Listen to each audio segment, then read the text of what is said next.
Hey, what's going on, guys? This is Jake with Fitness Insider coming at you guys with another good one today. But first, as always, hit that subscribe button, join the family. I would love to have you.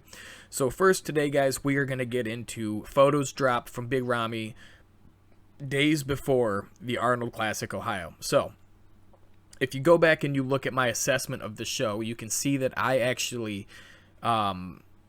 I stick up for Big Ramy, saying that he looked much better than a lot of people give him credit for, and that he had everything at the show. He just carved up a bit too much before, and these pictures basically prove that. Now, if you watch an interview, I believe it was with Nick Trigili, where Chad Nichols basically walks through what happened in the moments before taking the stage for prejudging and what he thinks went wrong with why he didn't come in as sharp as we all thought he would. Because as you can tell in these photos, man, it's not the craziest conditioning in the world, but it is literally one of the best and driest I've ever seen Ramy, man. He is dry, super dialed in glutes, and his back looks really good. From the front, his quads are fully separated. Obviously depleted and sucked down, but, you know, at 300 pounds, you can afford to be a little bit depleted, right? He could have stepped on stage without the carb up process and probably won that show.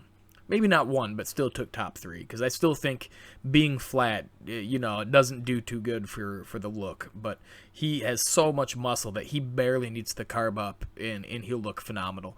And basically, that is what Chad Nichols was saying, that the next time they're going to be a little bit more cautious with the carbs, even though he said it was a modest amount of carbs. He said that Big Ramy's body utilizes nutrients like nobody he's ever seen. And this guy coached Ronnie Coleman, so that's saying something. But anyways, guys, I just wanted to show you these photos because, again, while it's not like the most mind-blowing dryness in conditioning that we've ever seen, it is really good, especially for Big Ramy, a guy that was 310 pounds on stage. That's you can't really ask for better, you know. Could he come in drier? Yeah, and I'm sure he will. It's unfortunate that they canceled the Arnold Australia, because I really do think we would have seen a phenomenal package from Big Ramy. Because when it comes to a new coach, you need to give them a few shows together, not just one, before you try another one. You need to keep the same coach, in my opinion, for at least 2, 3, 4 shows. That way, because you're going to hit these road bumps, you know. The coach don't know the client's body yet. They got to hit these road bumps. It's trial and error. You know, if something works, do it again. If something doesn't work, tweak it, try again. And in my mind, the Arnold Australia, they already had an idea of what went wrong, and they were going to tweak that and try to come in with the new plan. And I think we would have seen a improved Big Ramy enough to actually win the show. Because as you could see, the improvements he made from prejudging to the night show, a lot of people, even during the show and the live stream, some people had Ramy winning in the night show. So some people had Dexter, some people had William. It was kind of split in 3 different camps, but that's how much improvement that Ramy made. So you can imagine, you know, if he came in the prejudging with the conditioning he had in the night show, we'd be talking about something different right now. But either way, guys, those are the pictures he dropped, and it goes to show he definitely was in condition days before the show. A last-minute error happened, and, you know, it happens, as I've said before, but I can assure you this, we are not done seeing good things from Big Ramy. I can guarantee you that if they do have the Olympia this year, and they figure out the qualification system, we're going to see an amazing package from Big Ramy, especially if he keeps Chad Nichols. Okay, guys, and moving right along, we're going to get into another story featuring another one of my favorite bodybuilders, Dexter Jackson. So, in the recent months, we've seen interviews on the Valuetainment YouTube channel featuring both Shawn Ray and now Dexter Jackson. And Shawn Ray is a very outspoken person, you know. I respect him for being very open and speaking his mind, knowing that he's going to get criticism for it, because, you know, I respect people for that. I respect people saying the things that they believe in, even if they're going to get, you know, retaliation and criticism. As long as it's genuine and not meant to be harmful, just to be, you know, if you're going to say some stuff just to be a dick, I don't respect that, you know? Anybody can be a troll and throw negativity around for the sake of doing it. To me, that's weakness. I've never understood that. You see that on YouTube all the time. Instead of just leaving a video, somebody has to throw some hate around. You know what? that's not me. To each their own, but I don't understand that kind of mindset, and I don't get that from Shawn Ray. I don't think Shawn Ray is saying stuff because he gets a lot of hate for saying the things that he says, but I will defend him on this. I don't think he starts a lot of this to take a jab at somebody. I think he really just speaks his mind. And, you know, when you have strong opinions, you're going to rub people the wrong way. So I do believe he, for the most part, is genuine in what he's saying and thinking.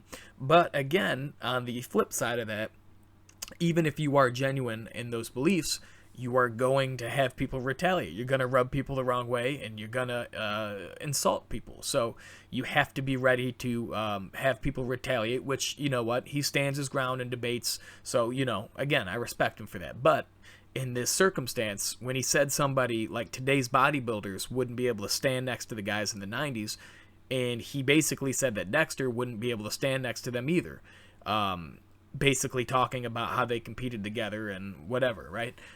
I'm going to have to defend Dexter Jackson. Now, Dexter Jackson is more than capable of defending himself, and he did. He basically said that he would smoke Shawn Ray in a one-on-one comparison, and when they did stand on stage at the same time, that Dexter was very brand new as an IFBB pro, and so it's not really a fair comparison. So if you really were talking a prime Dexter Jackson versus a prime Shawn Ray, I'm literally going to have to take the side of Dexter. I mean, pretty easily in my mind. Even here, right, back double bicep, Dexter has far more shredded glutes. Hamstrings both look good, but yeah, Dexter's a bigger guy by far, especially in his prime. He's way wider through the shoulders. He has a more complete back, a better taper, bigger arms, and he has more sweep to the legs. I mean, there's really nothing that he would lose on. So, I mean, maybe in the future video, I will do all 8 mandatories with each of these guys at their prime. I'll try to size up the pictures. That'd be a fun one to do. But just thinking about it in my head, I really would have to 100% side with Dexter Jackson on this. I really think Dexter in his prime could stand next to the best of them in the 90s, you know? I'm not saying he would beat all of them every time, but to say he wouldn't place well, I mean, that's ridiculous. So yeah, I think Shawn was wrong about this one for sure. 100% gonna side with Dexter on this one. And you know what? I will try to get you guys that video of a comparison if you guys are interested. Let me know if you'd like to see any other comparisons. I still have to get a couple people's couple people gave me a couple ideas about videos. I still need to do that. I'm sorry for the for the hiatus there. And last, we got a story about Kai Greene. Not really much of a story, but more just kind of speculation about the future and just talking about, you know, some of the past shows with him. Now, here we got Kai Greene training like a monster, really trying to get everything he can out of those reps. And Kai really is a master of you know, getting a contraction in a lift. He talks a lot about it in his training videos. In fact, he's one of the people that I learned a lot from in the early days of me lifting, watching him talk about, you know, lowering the weight until you feel it in the muscle that you're trying to train. Very, very good advice from somebody who knows how to train properly. Now, I basically talk about this. I know a lot of people get pissed off when you talk about Kai coming back to the stage. I'm not saying that's going to happen. I'm just saying I really hope that's going to happen. You know, I look at a picture like this, and I see 3 of the all-time greats in my mind. Obviously, there's a lot of other phenomenal bodybuilders, but I'm saying, like, when I got into bodybuilding, these were the 3 big names, and I really miss seeing that. All 3 of these guys have really strong personalities. Kai has one of the most entertaining personalities that we've ever seen in bodybuilding, but man, all 3 of these guys were great champions. They were fun to watch. They all had massive amount of fans and still do. Jay Cutler's been retired for how long, and he still has some of the biggest following, man. It's crazy, man. You know, I really wish we had more personalities like this in bodybuilding right now. And I'm not taking anything away from guys like Brandon Curry and Sean Roden. What they brought to the stage was phenomenal. I'm just saying, like, you look at something like this, and at least to me, guys, this is when I got involved in bodybuilding, so maybe I'm looking at it under a better light. But man, I remember being super excited for every Olympia, man. The super close showdowns they had between Kai and Phil, and of course, you know, this was before my time, but Jay Cutler and Ronnie Coleman going at it, man. I really would like things to get back to that, having these really close battles year after year between a lot of the top guys. But anyways, guys, that was just me speculating, hoping that with the new management at the Mr. Olympia and with the Athleticon being, you know, the first year that is premiering, maybe we might see a Kai Greene return. He hints at it a lot, as he does every year, so I don't have much faith that it will happen, but I have a lot of hope that it'll happen. Anyways, guys, to everybody that made it this far in the video, much appreciated. I do want to say, before I close this one out, I did go on a hiatus for maybe like 10 days or so. We got a lot of craziness going on right now. I had some projects and stuff I had to work on. But anyways, guys, I'm going to try to get back at a much more stable rhythm here with uploading content.